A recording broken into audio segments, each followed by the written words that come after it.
집권 여당 지도부에서 잇따라 터져 나오는 기상천외한 말들. 얼마 전에는 또 30세 미만의 3명 나면 군대 면제 이런 아이디어 그때 누가 했어요?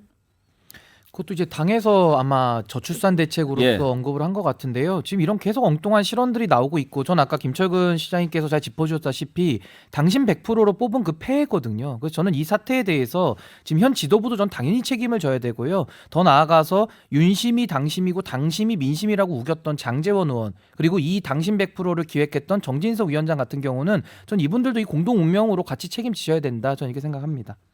민주당 최고위원회에서 무슨 얘기가 나왔다고요, 장윤성 기자? 민주당 최고위원회에서 오늘 그야말로 이제 희화화의 예. 끝판왕이 된 것 같은데, 민주당 이제 앞서 신났겠죠, 앞서 말씀드린 대로 이제 밥 한 공기 다 먹기 운동 그 얘기를 하다가 그 연탄 자살 연탄. 예방 자살 예방 관련해서 이제 캠페인이 필요하다라고 했을 때 정부에서도 그때 무슨 얘기를 했냐면 번개탄 판매 금지를 해야 예, 된다 예. 이런 얘기를 해서 이제 빈축을 산 바 있었는데, 최근에 산불이 났음에도 불구하고 자치단체장들이 충북지사 같은 경우에는 술판, 그다음에 강원지사 같은 경우에는 골프 이런 논란이 있었는데, 그러면 골프 친 사람은 어떻게 해야 되냐, 그러니까 사후에 조퇴서 만들어낸 것도 문제이기 때문에 압수수색해야 된다 막 이러면서 자기들끼리 빵 터져서 웃고 막 이렇게 되고 있습니다. 그러니까 어쨌든 정책 경쟁을 해야 되고, 그리고 민생을 살펴야 되는 정부, 여당 그리고 야당이 앉아서 이렇게 서로 희화하고 농담하고 하고 있다는 것 자체가 사실 국민들 입장에서는 참 한가하기도 하고 답답한 생각 들고 그렇습니다. 민주당도 잘해야 돼요. 지금 뭐 이렇게 한다고 좋아하지만 국민들은 상식에 어긋나면 그걸 그냥 두지 않습니다. 파랑새님, 물 부족한 곳에 오줌 싸기 운동은 안 합니까? 이렇게 국민들이 생각하기에 딱 봐도 아닌데 이런 이야기들이 자꾸 나오는 것은 이유가 일단 그쪽의 문화에 문제가 있을 수 있고요. 그리고 한두 번도 아니고 계속된다라고 하는 것은 뭔가가 이건 큰 문제가 있는 거예요. 장혜매 변호사 보시기에 대표를 잘못 뽑아서 그런 걸까요? 뭐 때문에 그런 것 같아요? 저는 너무 이 국민의힘의 지도부와 의원들이 윤심에 호소한다는 지적에 너무 크게 공감이 되는 게요. 지금 이게 하루 이틀이 아닙니다. 이런 정말 실소를 자아내는 발언들, 밥 한 공기, 전광훈 목사, 제주 4.3에 대한 폄훼, 이게 용인되는 분위기가 있다라고 봐야 되겠죠. 국민의힘 안에. 왜냐하면 문제 지적을 하지 않습니다. 공식적인 창구로 이걸 공론화해서 해결할 의지와 능력과 그럴 정서와 이런 공유되는 감정이 없습니다. 그 정당에. 그렇다면 왜 그럴까? 대통령만 보고 총선을 앞두고 굉장히 기술적이고 정치공학적인 정치를 하고 있다고 봐요. 물론 같은 비판 민주당도 받아야 되겠지만요. 지금 집권 여당이잖아요. 그렇기 때문에 이런 어이없는 결과물들이 나오는 것 같습니다. 그러면 김기현 대표가 무게를 잡고 역할을 제대로 해주고 있느냐. 정광훈 목사 사태 때도요. 홍준표 시장을 꾸짖습니다. 이렇게 지자체의 장으로서 거기 업무에 신경 쓰라는 취지로요. 잘못된 지적입니다. 정광훈 목사를 배척해야죠. 여기는 정답이 있는 솔루션이었지만 그러지 못합니다. 여기저기 눈치를 보니까요.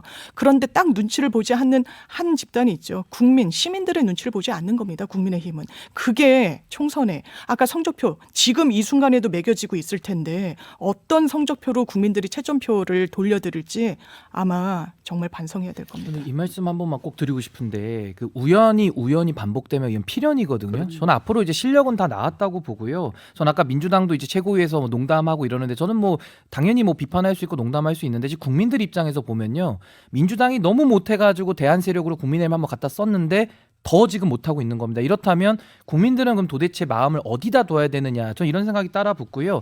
아마 정부 여당에서 지금 정부를 올바른 방향으로 끌기는커녕 이런 엉뚱한 짓을 많이 하고 있기 때문에 대통령 국정수행 지지율이 전 더 떨어질 가능성이 높다. 그것을 오히려 집권 여당의 지도부들이 더 가속화시키고 있다. 저는 이렇게 보고 있습니다. 그렇죠. 국정운영 철학이 없는 것 같아요. 제가 그 4.3 그 제주 평화공원에 직접 가서 그 국무총리가 대독한 그 추념사를 듣다가 금방 끝나버리더라고요. 한 600자 정도 했다는데 이거 뭐지? 그야말로 그 빨간 날 행사장에 가서 축사하듯이 하는 이런 개념. 지난번 3.1절 기념사도 그랬고요. 그래서 국정 운영의 철학이 제대로 안 보인다 이런 생각이 좀 들고 그다음에 보수의 가치에 대한 그게 없어요. 무슨 우리 정당이 무슨 이권 연합체입니까? 오로지 그냥 공천받는 데만 이렇게 불쓰고 있는 이런 상황. 그다음에 당 지도부라는 사람들이 뭔가 옳고 그름에 대한 부분에 접근이 아니고 누가 무슨 얘기를 했고 어떤 가이드라인이 있기 때문에 그 가이드라인을 벗어나면 안 된다. 이렇게 가는 상황이에요. 이런 것들이 결국은 제가 보는 게 그 표현을 하면 용산에 눈치 보게 하는 거죠. 이것 때문에 이런저런 실수와 실언과 이런 것들이 계속 반복되는 겁니다. 국민을 보질 않는 거예요. 이 지금 국민의힘에서 공식적으로 뭐 119 민생인가 거기서 논의가 됐다고 조수진 최고가 얘기하지 않았어요? 엘리님이 이런 글을 주셨어요. 조수진 의원 쌀먹기 운동은 저거 일본에서 하는 겁니다. 일본이 시작한 거예요. 너무 화나요. 이런 글을 주셨는데 일본에서 뭐 이런 대책을 세워서 쌀 소비 진작을 했었나요? 뭐 그럴 수도 예, 있겠죠. 뭐 확인해 조사를 좀 더 보려고 해봐야 되겠습니다만은 뭐 일본 따라하기 차원에서 나온 아이디어 같다. 이런 지적이신데 글쎄요. 그런 것까지 따라서 했는지. 2부에서는 윤석열 대통령 거부권 행사 이후 전국을 좀 짚어보려고 하는데 그 전에 잠깐 이거 한번 오늘 김철근 실장도 나와 있으니까 이준석 전 대표가 라디오에서 그런 얘기 했어요. 윤석열 대통령하고 왜 사이가 안 좋아졌냐 그랬더니 뭐 일단은 이런 이유를 댔어요. 대선 기간에 당 대표는 대선 후보의 부하가 아닙니다. 이런 얘기를 했는데 그런 얘기 했어요. 기억이 나요. 예, 예. 그러니까 윤 대통령이 그런 얘기 했잖아요. 검찰총장은 법무부 장관의 부하가 아니다. 그렇게 했는데 당 대표는 대통령 후보 또는 대통령 부하라고 생각하신 것 같다. 제가 그 모순점을 짚어내는 것 자체를 받아들이기 어려운 것. 이거 하나만 갖고 대통령이 이준석 대표 싫어했겠어요? 오늘 꼭 그런 거 물어볼 것 같았는데. 우리 또 김철근 실장 나오셨으니까 예? 들려주세요 좀. 그게 뭐 이제- 무슨 일이 있었어요 도대체? 일은 많았죠. 일은 많았고. 그러니까 이렇게 사실 이제 갈라지고 입당할 때부터 그 이른바 당 대표 원내대표 패싱 입당을 했잖아요. 그때부터 일단 뭐 기싸움 비슷한 느낌이 있었고요. 그다음에 이제 이 대표도 얘기를 했지만 입당 전에 이제 뭐 2번인가 만났다는 얘기를 했잖아요. 네. 그게 기사가 났는데 기사를 흘린 측을 지목받은 사람이 접니다. 예? 저보고 흘렸다는데 저는 그 사실 자체를 몰랐어요. 예? 뭐 그런 것도 있고. 그때 그러면 그 얘기 먼저 해봅시다. 이준석 대표가 그 얘기를 했어요. 이제 후보 되기 전에 2번 만났다. 그런데 만약에 내가 이제 선거를 관리해야 될 당 대표로서 특정 뭐 후보를 미리 만났다는 것이 알려지면 논란의 여지가 있으니까 내 일정표에도 안 남기고 네. 또 비서실장이나 뭐 가까운 사람한테도 얘기를 않고 갔는데 그 자리에 내가 2번 갈 때마다 다 윤핵관보다 더 가까운 분이 나와 있더라. 그건 알아서 생각하셔야지. 그 실명을 어떻게 얘기하는 김건희 여사 얘기하는 거 아니에요. 모르겠습니다. 그건. 아까 확인 뭐 불가. 모르든 말든 윤핵관보다 더 가까운 사람이라면 그래서 이제 이준석 대표가 하고 싶었던 얘기는 그것 같아요. 나는 이렇게까지 보안을 지키면서 만났는데 내가 만나고 나오면 꼭 특정 방송에 단독으로 보도가 되더라. 그러니까 이제 내가 안 했으니 저쪽에서 나온 거 아니냐. 그런데 윤핵관보다 더 가까운 사람이 항상 배석해 있더라. 그래서 이제 그쪽일 것이다라고 얘기한 건데 저는 그 얘기를 들으면서 후보에서 이렇게 대통령 되는 과정에 김건희 여사가 여러 가지 역할을 했다는 것은 우리가 뭐 좀 알고 있지만 그때부터 그렇게 깊이 개입을 했었나 봐요. 뭐 그건 이름을 말 안 했기 때문에 네. 뭐 확인할 수 없습니다만은 뭐 아무래도 가까이 계셨으니까 여러 영향력은 미쳤겠죠. 네. 그러면은 그때 김건희 여사한테 잘못 보인 거예요? 그건 잘 모르겠습니다. 그러니까 뭐 때문에 사이가 멀어졌다고 보시냐고. 그건 이제 접근으로서. 크게 보면은 일단 전략의 차이였죠. 왜냐하면 윤핵관과 그분들은 과거식 전략이었어요. 그러니까 진영과 지역구도로 선거를 치르면 이길 수 있다라는 게 있었고 이준석 대표는 그렇게 해서는 무조건 필패다. 그래서 호남과 20, 30대를 견인하는 전략을 써야 된다. 이런 거에서 대전략의 차이가 컸어요. 그러면서 이제 선대위 구성 문제나 이런 것도 잘 안 맞고 그래서 삐그럭삐그럭을 여러 번 했죠. 근데 결과적으로는 선거의 큰 기조는 이준석 대표가 주장하는 바대로 갔죠. 그래서 적게 정말 미세한 차이지만 승리할 수 있었다 이런 생각을 저희는 하고 있는데 네.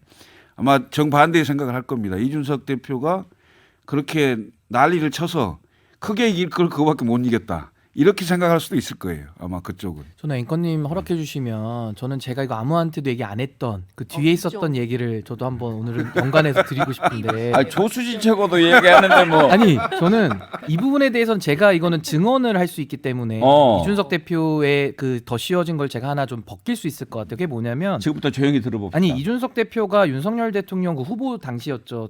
그때 당시 문제가 아마 많은 불신이었을 겁니다. 서로 뭐 원희룡 장관도 당시에 뭐 저거 정리된다부터 해가지고 불신이 쌓여왔는데 첫 번째는 저는 유승민 의원 당선시키려고 했다라는 저는 그 의혹이 첫 번째가 있었을 것 같고요.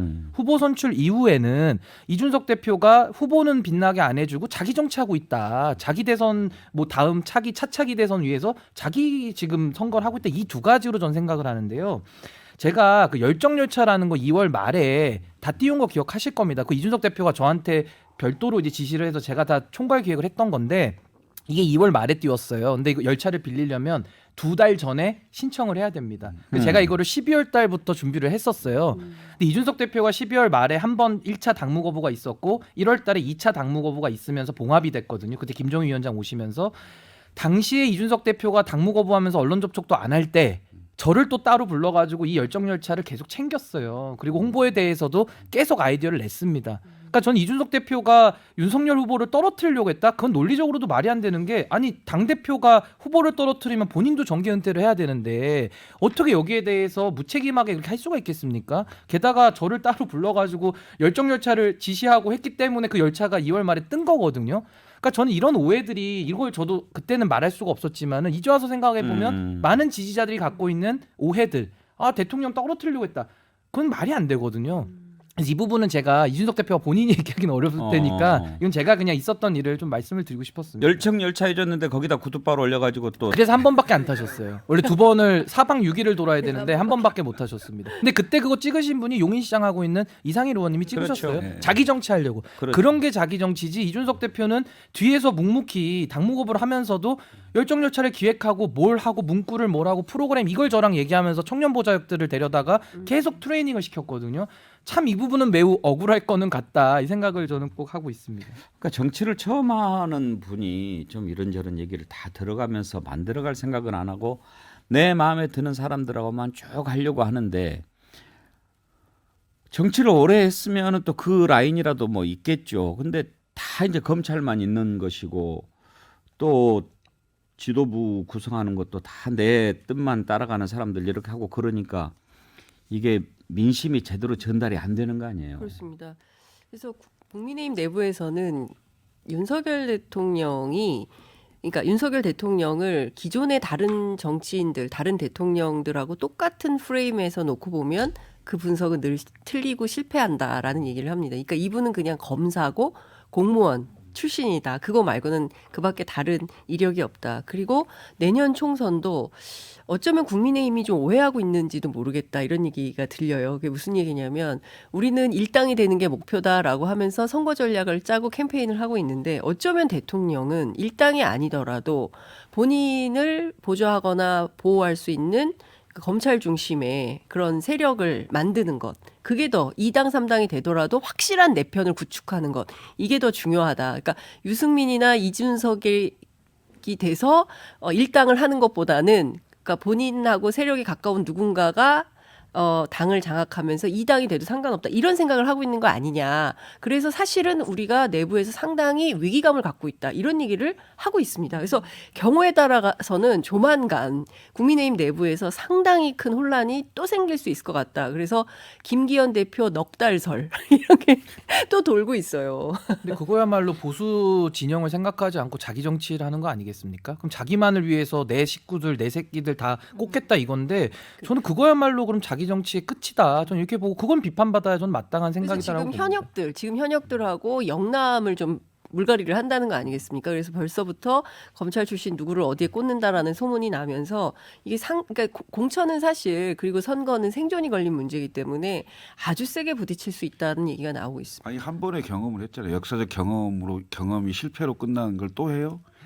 2016년에 진박 논쟁하고 그래서 그때부터 국회에 다수당 180석을 한다는 설이 있었는데 결국은 121석으로 민주당한테 일당을 내줬던 그 아픈 추억이 있는 보수 정당이 다시 진윤 공방을 해갖고 자기 식구 100명 해서 뭐 그것만 지키면 된다는 식으로 나와서 뭘 앞으로 정치를 더 미래를 볼 게 있겠어요. 저는 실패한 경험이 있는 것을 또 한다? 나는 그렇게 안 될 것이다. 절대 그 길로 다 반드시 가게 돼 있습니다. 그래서 저는 그렇게 그 실패를 같이 했던 사람들이 나머지 많은 분들이 그걸 그대로 두지 않을 거예요. 저는 실패의 경험이 윤석열 대통령의 경험은 아니잖아요. 사실 문재인 정부가 집권하고 민주당에서 오만해서 뭐 20년 장기 집권 얘기했지만 그게 허물어졌습니다. 그런데 사실 박근혜 전 대통령의 탄핵으로 허물어졌던 그 부분을 더 와해시키는 게 윤석열 대통령이 아닐까라는 생각이 들어요. 사실 그 토대조차 완전히 남아있지 않도록 할 수 있다. 이런 실패의 경험들이 본인의 경험이 아닙니다. 저는 검찰 지금 여러 이런 어떤 경력 관리를 하고 있어요. 총선에서 굉장히 할 겁니다. 아마 윤석열 대통령은 국민의힘보다는 본인이 더 정치의 중심에 있을 거예요. 왜 뭐라고 이야기를 했느냐. 정치 입문할 때도 내가 민주당은 못 가는 거 아니냐. 국민의힘의 어떤 정체성 그 역사에 공감해서 들어온 인물이 아닙니다. 본인의 정치를 위한 하나의 수단이었던 거예요. 그러면 총선 전략도 어떻게 강구할 것이냐. 본인의 입지를 구축하는 그러면 보수는 정말 망가지고 이건 대한민국 민주주의에 정말 마이너스라고 생각합니다. 근데 여기서 정말 궁금해서 하나 물어봅시다. 김철근 실장도 그렇고 장성철 소장도 그렇고 윤석열 대통령 막 이렇게 비판하면서 김건희 여사 관련된 얘기 나오면 이렇게 막 입을 닫고 그러는데 정말로 무서워서 그래요? 실제로 그런 분위기가 지금 여권 내에 있습니까? 윤석열 대통령보다 더 건드려서는 안 되는 그쪽을 건드리면 정말 큰일 나는 그런 분위기가 있나요? 꼭 그런 것 같지는 않고요. 왜냐하면 이게 정확하게 이제 대통령은 언론을 통해서든 뭐 이렇게 기자들이 취재를 하고 해서 어느 정도 내용이 확정적이잖아요. 확인이 되는데. 네. 근데 이제 김건희 여사 쪽은 말만 있을 뿐 뭐 확인되는 얘기가 없죠. 근데 그 방송이나 이런 데서 설을 얘기할 수는 없잖아요. 함부로 이야기했다가는 거기에서는 이제 뭐 이렇게 뭐 말하자면 법적으로 대응을 했을 때 제시할 수 있는 게 부족하니까. 아니 이런 거죠. 대통령의 가족이기 때문에 함부로 이렇게 건드리면 안 되는 건 맞죠, 사실은. 근데 이제 이런 부분들을 정쟁화의 또 도구로 쓰일까봐 염려하는 것도 있는데 저만 해도 저도 이제 보수 패널입니다만은 김건희 여사 잘못하는 게 드러나면 누구보다 비판합니다. 그래서 그거는 무슨 뭐 성역이 될 수도 없습니다. 네. 그리고 그 나를 싫어하는 이유가 술을 거절해서 그랬다 뭐 그런 얘기도 있던데 이준석 대표 술을 잘 못하나요? 술을 잘 마신다는 아니지만 네. 술자리에서 뭐 술잔을 거부하거나 이런 건 없습니다. 근데 그것 때문에 뭐 싫어하고 그러겠어요. 그건 그 이간질을 하려고 한 사람들이 그 한동훈 장관도 술 안 마신다는 거 아니에요? 장문이라고 생각합니다. 그러니까. 예. 근데 그런 얘기가 이제 자꾸 나오는 거 그게 이제 그리고 뭐 근데 또 이준석 대표한테는 호칭이 달랐다면서요. 장해찬 최고는 뭐 예찬아 그러면서 이준석 대표한테는 계속 대표님 그랬다는데 그거 존중해 주는 거 아니에요? 당연히 당 대표인데 예. 그거 갖고 뭐라 할 일은 아니죠. 예. 근데 이준석 대표 말 들어보면 좀 마음을 안 터놓은 그런 느낌을 받았다는 거죠. 근데 저는 그 이준석 대표 인터뷰에서 행간의 의미 중에 핵심은 어쨌든 대통령은 검찰 출신으로서 상명하복에 굉장히 익숙한 사람이었고 그리고 검찰총장은 법무장관한테 충성하는 사람은 아니다라고 말했지만 실제로 당대표는 대선 후보에게 충성하기를 바랐던 거 아니냐라는 워딩이 나오거든요. 그러니까 실제로 제가 보기에는 거기에 있었던 것 같아요. 그러니까 이준석 대표가 내 말을 안 듣는다는 거죠. 그러니까 내가 원하는 대로, 내가 시키는 대로. 그러니까 지금 당정일체라고 주장을 하면서 대통령 눈치만 보면서 대통령이 시키는 일만 하는 거 아닙니까? 그렇기 때문에 뭐 심부름꾼, 뭐 출장소, 파출소, 뭐 이런 얘기들이 나오는 거잖아요. 그러니까 당도 그렇게 당은 그러면 안 되는데, 그러면 생명력을 잃는 건데 당조차도 그렇게 만들려고 하는 대통령 입장에서 보자면 이준석 대표는 이단하고 저 그냥 놔뒀다가는 내 말 안 듣고 이상한 행동을 했을 때 이거 제지가 안 되겠다라는 판단을 하니까 거리를 두고 싫어할 수 있었다라는 생각이 좀 들더라고요. 근데 저는 그게 바로 정치를 모르는 것이고 정치를 그렇죠. 안 하는 거거든요. 그래서 저는 과거에 노무현 대통령에 대해서 우리 보수 정권에서 뭐 경포대 경제를 포기한 대통령 뭐 이렇게 불렀어요. 그래서 저는 윤석열 대통령께서도 만약 그 인식을 안 바꾸신다고 하면은 이거 정포대 정치를 포기한 대통령이 되는 거고요. 정치를 포기해가지고 어떻게 국가를 운영하고 어떻게 보면 정치의 최고 끝에 있는 최고 정점 아니겠습니까? 저는 대통령이 정치를 포기한다라는 것은 국정 운영을 포기하는 거랑 전 똑같다. 저는 이렇게 생각을 합니다. 그러니까 지금 보면 양국관리법도 후보 시절에는 한다고 했어요. 간호법도 후보 시절에는 한다고 했습니다. 누구보다 적극적으로 공약으로 내세웠던 것들이에요. 그런데 이 발언을 다 뒤집고 있거든요. 근데 이제 방송법 문제는 좀 별건으로 치고 또 노란봉투법도 또 별건으로 친다 하더라도 본인이 후보 시절에 약속했던 무엇보다 공정과 상식이라는 가치에 입각해서 책임지겠다고 했던 농민 그 생존권 문제 그리고 간호사들 문제 이 문제에 대해서 대통령이 뒤집어 엎는다 그리고 야당을 만나지 않는다 이건 말씀하신 대로 정포대 인 것이죠. 그리고 또 하나는 후보 시절에 뭐 하부 공공기관 있지 않습니까? 거기에 과거처럼 그렇게 아는 사람 안 내보내신다고도 인터뷰하신 게 다 나와 있어요. 근데 이은재 의원은 뭐며 석동현 검사장은 뭐며 이게 한두 명이 아니에요. 그러니까 이런 것들이 약속을 안 지키기 때문에 이것은 결국은 국민들 상대로 대통령이 왜 약속을 안 지키느냐 비판에 직면할 수밖에 없는 겁니다. 근데 이게 양국관리법 같은 경우는 이게 좀 굉장히 설명이 필요한 일입니다. 그러니까 저는 공약했다고 해서 꼭 그 공약을 무조건 해야 된다 이렇게 보지는 않아요. 상황에 따라서 또 후보 시절보다는 더 많은 정보와 여러 가지 상황을 판단할 수 있는 다른 근거들이 있을 수 있기 때문에.